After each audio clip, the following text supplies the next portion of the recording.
Bienvenue au cœur du Gabon, dans la commune Lambaréné, où nous accueillons la Convention nationale de jeunesse pour Christ, Lambaréné 2026.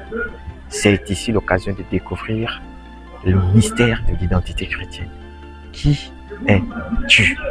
Nous avons assisté à une introduction profonde qui nous a mené à découvrir les méandres de cette thématique au principe de l'origine du monde, de l'humanité. Dieu est et il était avant que le monde soit. Après avoir créé cieux et terre, après avoir mis l'univers en musique, après avoir installé un jardin extraordinaire, il plut au Seigneur de dire à son conseil divin qu'il est mieux pour lui de transférer son pouvoir céleste dans le terrestre. Selon que notre Bible nous dit que les cieux sont les cieux de Dieu, il a donné la terre au Fils de l'homme. Et c'est pourquoi il a dit, faisons l'homme à notre image, selon notre ressemblance. C'est là où tout a commencé. Dieu s'est dupliqué pour s'installer dans le physique.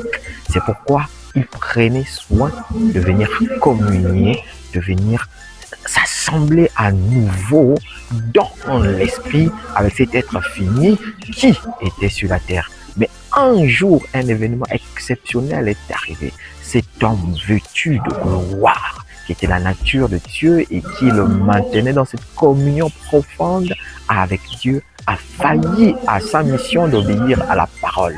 Le péché est rentré et cet homme s'est éloigné de la gloire, ce qui faisait en sorte qu'il ne se trouvait plus digne de se retrouver en face à face devant Dieu, et la notion de la peur est arrivée.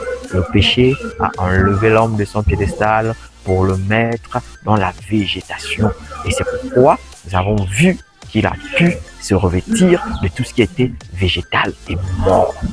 Et de cela est née cette identité d'homme naturel qui dépend de la nature pour se sécuriser, qui dépend de la nature pour fonctionner, alors qu'à l'origine, il était au-dessus de la nature, il était surnaturel.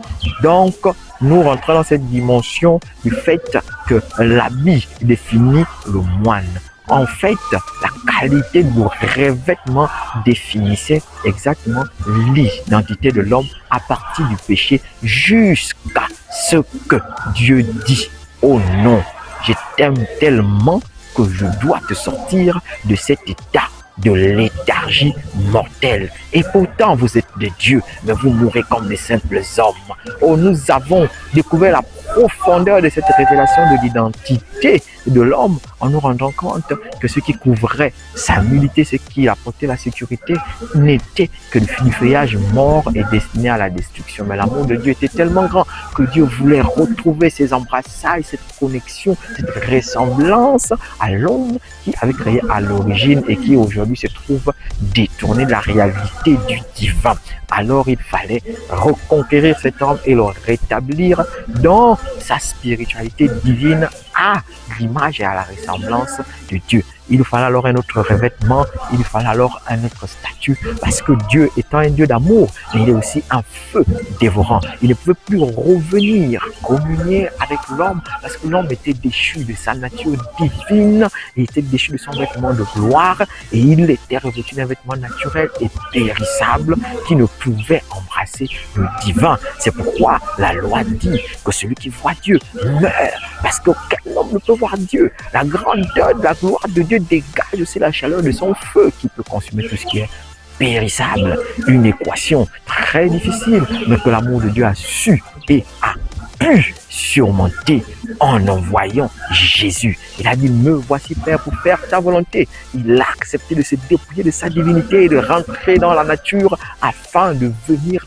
triompher de ce qui corrompait l'homme fait à l'image et à la ressemblance de Dieu. Alors là, nous sommes rentrés dans le processus et dans la procédure de la nouvelle création, parce qu'il fallait que Dieu recrée à nouveau l'homme pour qu'il puisse retrouver son piédestal de gloire auprès du trône de la grâce.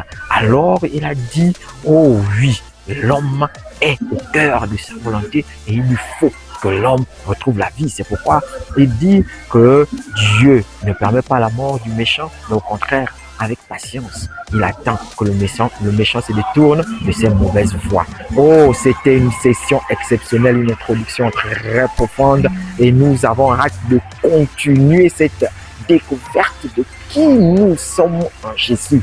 Et cela est allé de sorte à ce que la nouvelle création est revenue à la gloire de Dieu.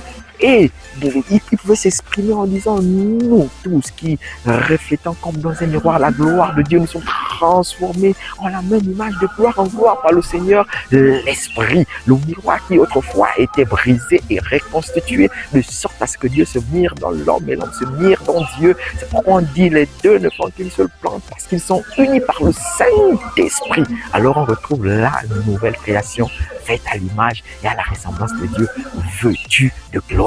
C'est pourquoi les Écritures ont établi Christ en nous, l'espérance de la gloire. La nouvelle création a commencé et c'est le début de notre aventure au cœur du Gabon, à Lambaréné. Qui es-tu?